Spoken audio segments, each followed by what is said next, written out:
વિદ્યાર્થી મિત્રો, આનુવંશિકતાનો આણ્વીય આધાર પ્રકરણની અંદર આપણે લાસ્ટ વિડીયોમાં હ્યુમન જીનોમ પ્રોજેક્ટ વિશે કેટલીક પ્રાથમિક માહિતીઓ અને એમના લક્ષ્યાંકો વિશેની માહિતી આપણે મેળવી.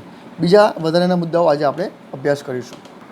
HGP હ્યુમન જીનોમ પ્રોજેક્ટ આપણે વાત કરી હતી લાસ્ટ વિડીયોની અંદર કે આ પ્રોજેક્ટ લગભગ 13 વર્ષ સુધી કાર્યરત હતો. ઓકે, 13 વર્ષ સુધી કાર્યરત હતો. ઓકે, અને આ પ્રોજેક્ટને અંતર્ગત બીજા નાના મોટા પ્રોજેક્ટો તો આજે પણ થયા કરે છે, પણ પર્ટિક્યુલર HGPની વાત કરીએ તો એ લગભગ 13 વર્ષ સુધી આ પ્રોજેક્ટ હાથ ધરવામાં આવ્યો હતો. હવે આની પાછળ કઈ સંસ્થા જોડાયેલી હતી આટલા મોટા જે પ્રોજેક્ટ છે એની પાછળ?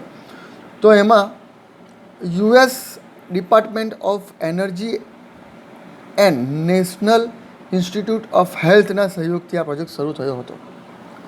આ સંસ્થા છે US ડિપાર્ટમેન્ટ ઓફ એનર્જી અને નેશનલ ઇન્સ્ટિટ્યૂટ ઓફ હેલ્થ.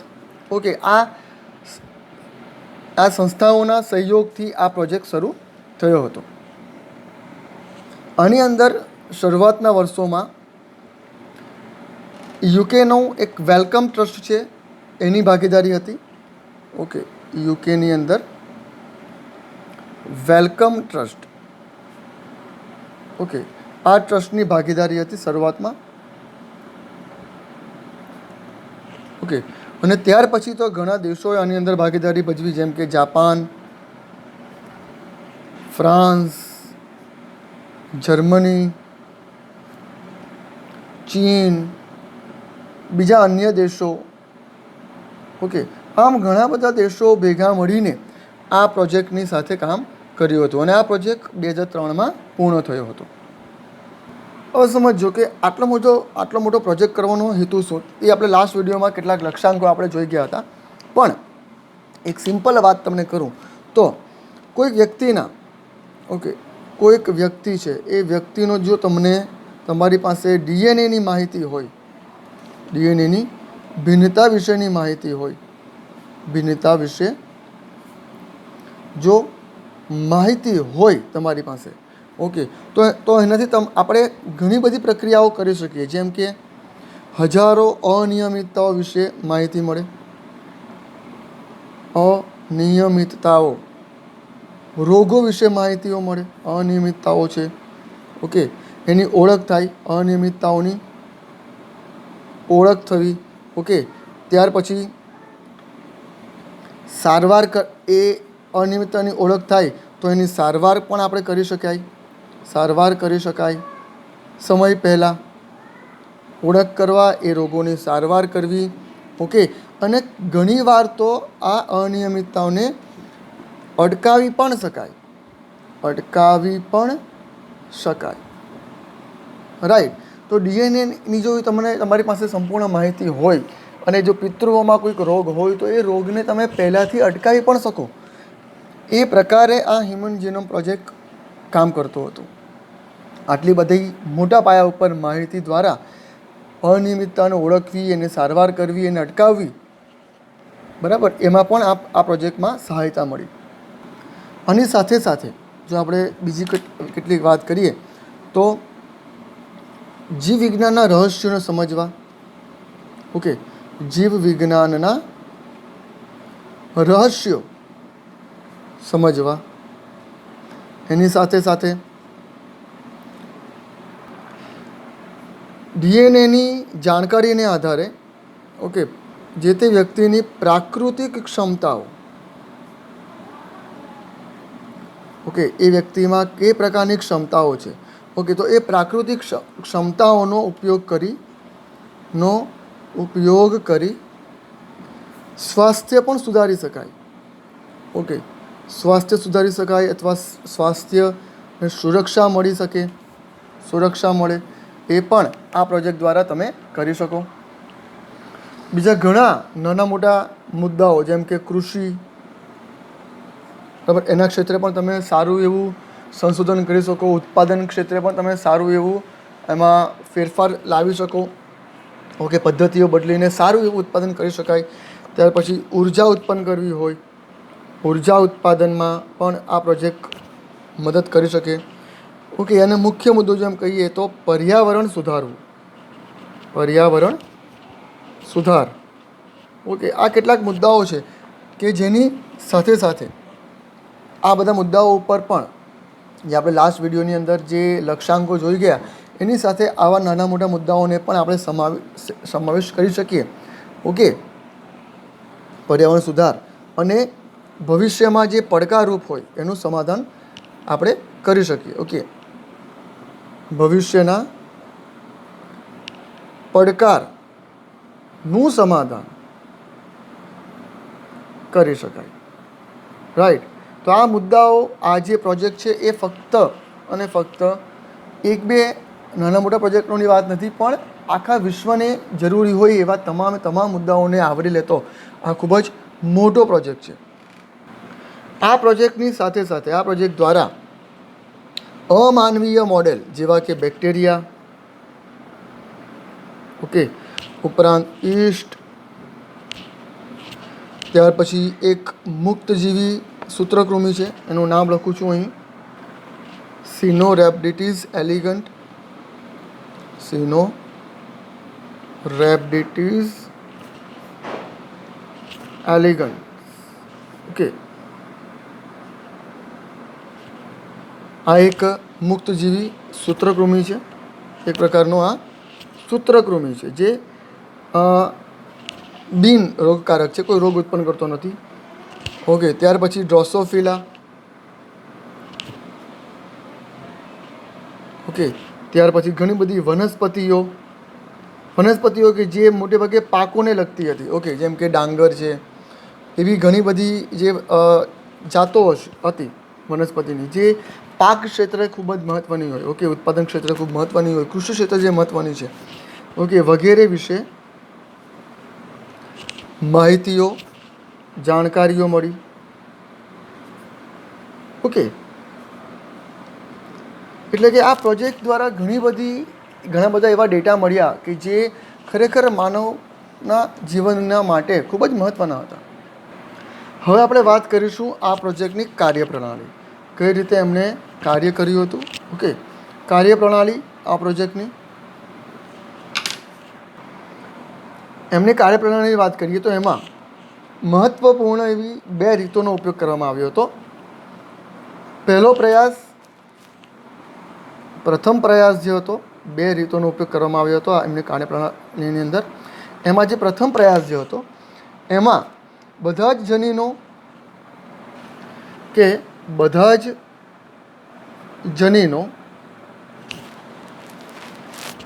જે આરએનએના સ્વરૂપમાં વ્યક્ત થાય છે, આરએનએના સ્વરૂપમાં વ્યક્ત થાય છે.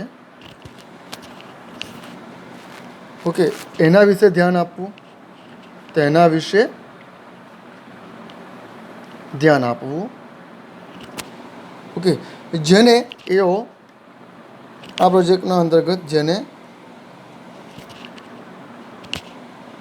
એક્સપ્રેસ્ડ સિક્વન્સ ટેક્સ એટલે કે ESTS તરીકે એને ઓળખવામાં આવે છે. ઓકે, આ પ્રથમ પ્રયાસ હતો કે જે જનીનો આરએનએના સ્વરૂપમાં કામ કરે છે એમના વિશે માહિતી મેળવવી, એમના વિશે ખ્યાલ આપવો. ઓકે, અને જે બીજો પ્રયાસ હતો અથવા બીજી પદ્ધતિ જો આપણે એમ કહીએ, બીજો પ્રયાસ અથવા બીજી રીત આની એમની કાર્ય કરવા માટે, તો એમાં હતું જનીનોમાં જોવા મળતા કોડ અને નોન કોડ. યાદ રાખજો, આપણે ભણી ગયા છે સંકેત અને પ્રતિસંકેતો. ઓકે, જનીનોમાં જોવા મળતા જીનોમ કોડ એટલે કે જનીનોના કોડ, જેને આપણે સંકેતો કહીએ છીએ. ઓકે, જે આપણે mRNA ઉપર જોયા હતા ને એ પ્રકારના. ઓકે, જીનોમના કોડિંગ અને નોન કોડિંગ અનુક્રમો, જે ક્રમ હોય, બરાબર છે, એના ક્રમોની જાણકારી પ્રાપ્ત કરવી, જાણકારી મેળવીને એટલે જાણકારી તો મેળવવી જ, સાથે સાથે એમનું કાર્ય પણ નક્કી કરવું.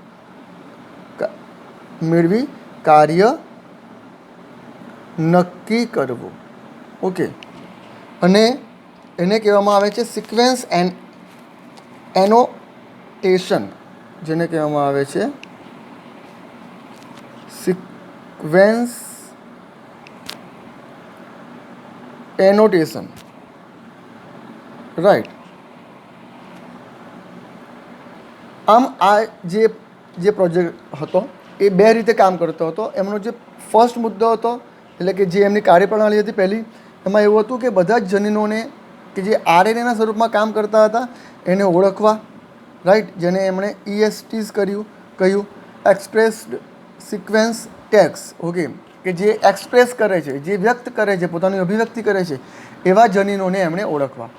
બીજો પ્રયાસ એમણે એમ કર્યો કે જે જનીનો હતા એના પર જે કોડ જોવા મળે છે, જે સંકેતો જોવા મળે છે, જે પ્રતિસંકેતો જોવા મળે છે, એમના વિશે જાણકારી મેળવવી, ઉપરાંત એ કયા કાર્ય સાથે સંકળાયેલા છે એ કાર્ય વિશે પણ માહિતી મેળવવી, જેને એમણે સિક્વન્સ એનોટેશન તરીકે એમણે ઓળખાવ્યું. તો હવે આપણને ખબર છે કે ડીએનએ ખંડ બહુ ખૂબ મોટો છે. ડીએનએ ખૂબ લાંબો છે. ઓકે, તો એના જે ક્રમ છે, એના જે અનુક્રમો છે, એ અનુક્રમો વિશે માહિતી કેવી રીતે મેળવવી.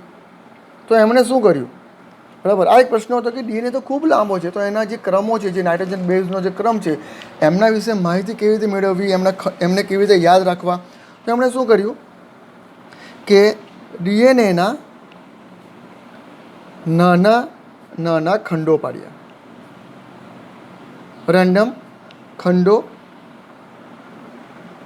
પાડ્યા. ઓકે, એમણે ડીએનએના ટુકડા કરી દીધા નાના રેન્ડમ, બરાબર, યાદચ્છિક રીતે, રેન્ડમલી, જેને લીધે ડીએનએના જે લાંબો ટુકડો હતો એ નાના ટુકડાઓમાં વહેંચાઈ ગયા.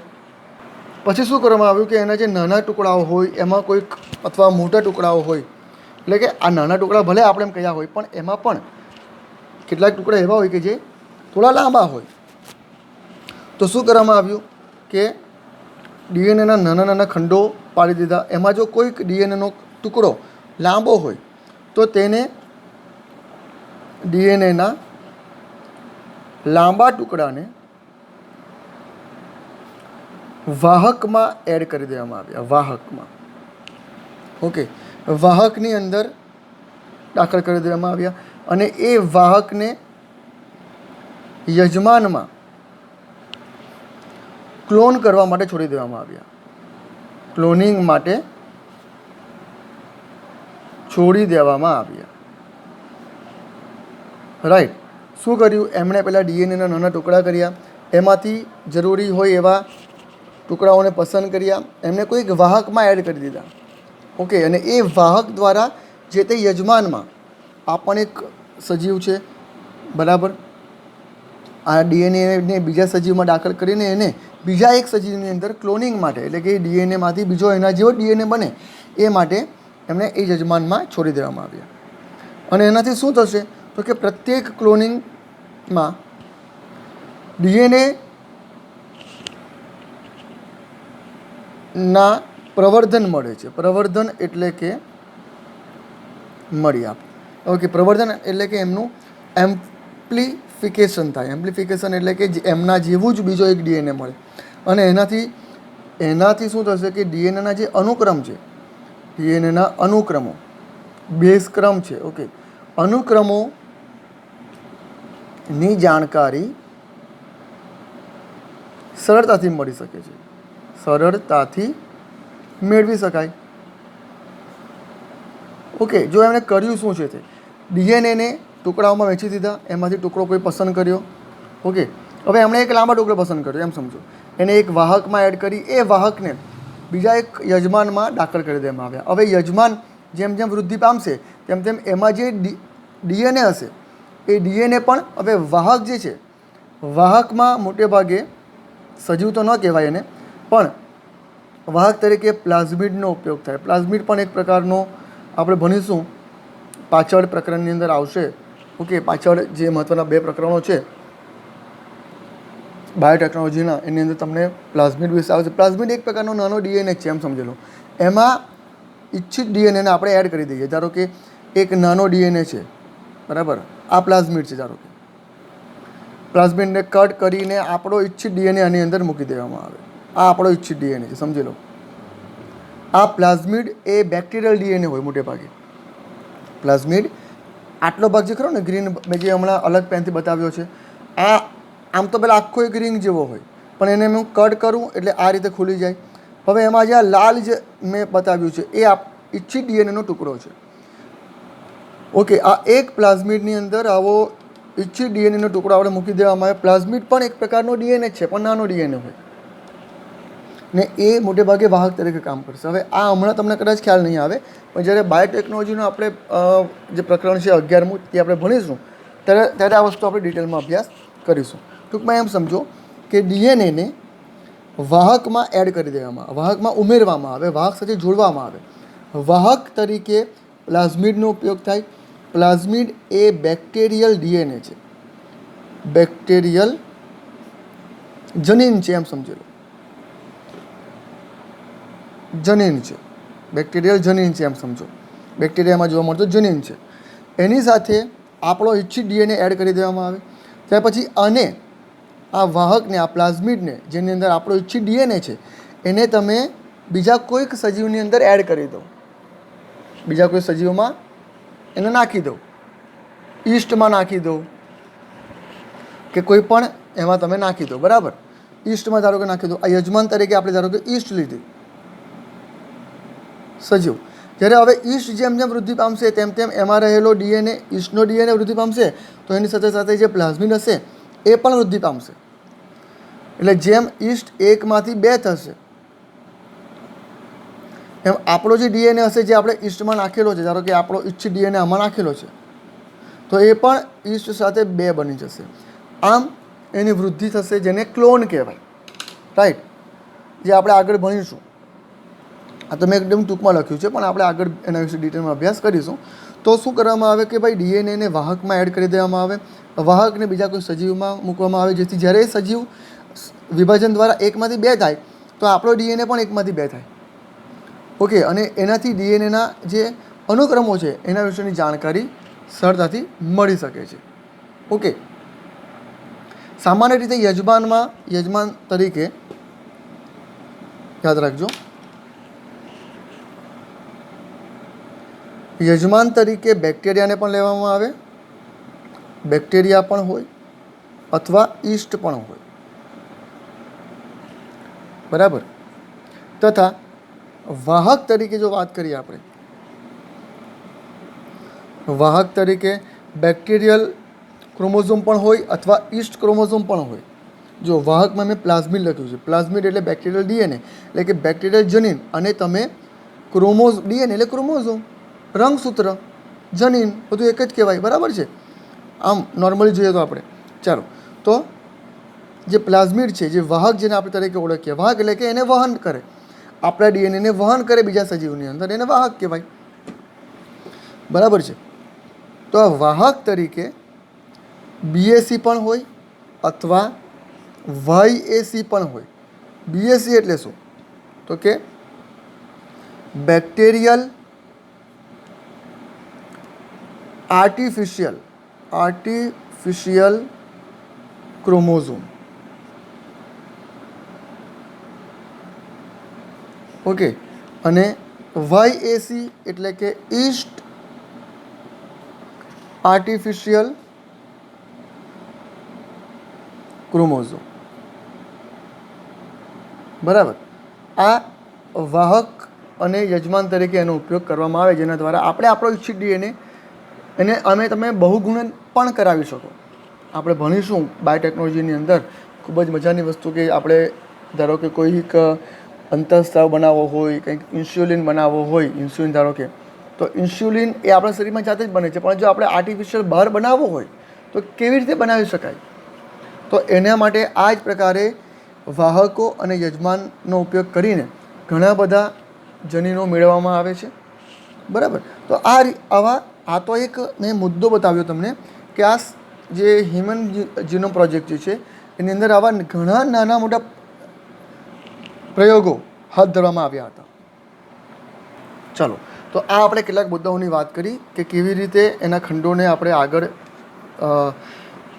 ડીએનએના અનુક્રમોની આપણે જાણકારી મેળવી શકીએ એના ખંડો દ્વારા, નાના નાના ટુકડાઓ દ્વારા. હવે આગળની વાત કરીએ કે આ જે ખંડો જે હોય, ડીએનએના જે ખંડો છે એ ખંડોને સ્વયં સંચાલિત ડીએનએ અનુક્રમક દ્વારા એને અનુક્રમિત કરવામાં આવે છે. અનુક્રમક દ્વારા અનુક્રમિત કરવામાં આવે છે. ઓકે, હવે આ શું છે કે સ્વયં સંચાલિત ડીએનએ અનુક્રમક એટલે શું? હવે આ જે પદ્ધતિ છે ને એક વૈજ્ઞાનિક દ્વારા વિકસાવવામાં આવી હતી જેમનું નામ છે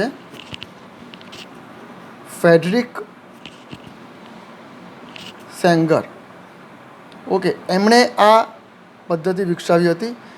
એમણે ફક્ત આ જ નહીં, એમણે જે પ્રોટીનમાં એમિનો એસિડના અનુક્રમોને નક્કી કરવાની જે ક્રિયા છે, જે રીતે આપણે પ્રોટીનના નિર્માણની પ્રક્રિયા ભણ્યા છે ભાષાંતરમાં, કે કેવી રીતે પ્રોટીનનું નિર્માણ થાય છે, કેવી રીતે એમિનો એસિડની ઓળખ થાય છે, એ પણ પદ્ધતિ ફ્રેડરિક સેંગરે જ આપી હતી. ઓકે, તો આ ખંડો સ્વયં સંચાલિત ડીએનએના અનુક્રમક દ્વારા એને અનુક્રમિત કરવામાં આવે છે. જે એની જે સિક્વન્સીસ છે, ઓકે, એ સિક્વન્સીસ ડીએનએના જે અનુક્રમો જે છે A T C G એ જે ક્રમ છે એને ગોઠવવામાં આવે છે. હવે આ પદ્ધતિમાં શું આવે તો આ પદ્ધતિની અંદર જે અનુક્રમો છે, ડીએનએના જે ક્રમ છે, નાઇટ્રોજન બેઝ પેરના જે ક્રમ છે, એ અનુક્રમોને તેમાં હાજર રહેલા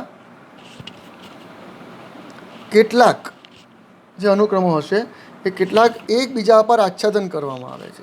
એકબીજા પર ઓવરલેપ કરવામાં આવે, આચ્છાદન કરવામાં આવે. એકવાર આ જે અનુક્રમો છે, જે ક્રમ છે, એ એકબીજા પર ઓવરલેપ થાય ત્યાર પછી કોમ્પ્યુટર પ્રોગ્રામ દ્વારા, યાદ રાખજો બરાબર, આ એકચ્યુઅલી મનુષ્ય જાતે કરી નથી શકતો, એના માટે કમ્પ્યુટર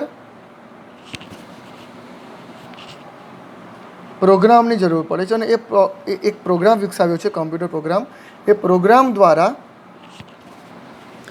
જે અનુક્રમો જે હશે, જે ડીએનએના જે ક્રમ હશે, એ અનુક્રમોનું અર્થઘટન કરવામાં આવે છે.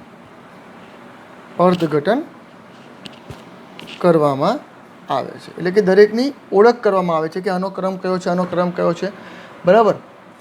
ડીએનએના ટુકડાઓને એકબીજા સાથે જોડી એના પર ઓવરલેપ કરી કોમ્પ્યુટર પ્રોગ્રામ દ્વારા એને ઓળખવામાં આવે છે. ટૂંકમાં એમ કહું તો ચાલ આખી પ્રક્રિયાને. જો હું તમને એક બીજી ખૂબ જ મહત્ત્વની વાત કરું, આ અનુક્રમની જો વાત કરું ને તો રંગસૂત્ર પહેલું, જે મનુષ્યમાં પહેલું જે રંગસૂત્ર હોય ને, પહેલું રંગસૂત્ર, હવે એ રંગસૂત્ર આખું એક ડીએનએ જ છે. તમે ડીએનએ પેકેજિંગ ભણી ગયા છે કે રંગસૂત્ર કેવી રીતે ડીએનએ બને, અથવા ડીએનએમાંથી હિસ્ટોન પ્રોટીન દ્વારા આપણે કેવી રીતે રંગસૂત્રનું નિર્માણ કરીએ છીએ, કેવી રીતે પેકેજિંગ કરીએ છીએ ડીએનએનું. ઓકે, તો આપણને ખબર છે. તો આ રંગસૂત્ર 1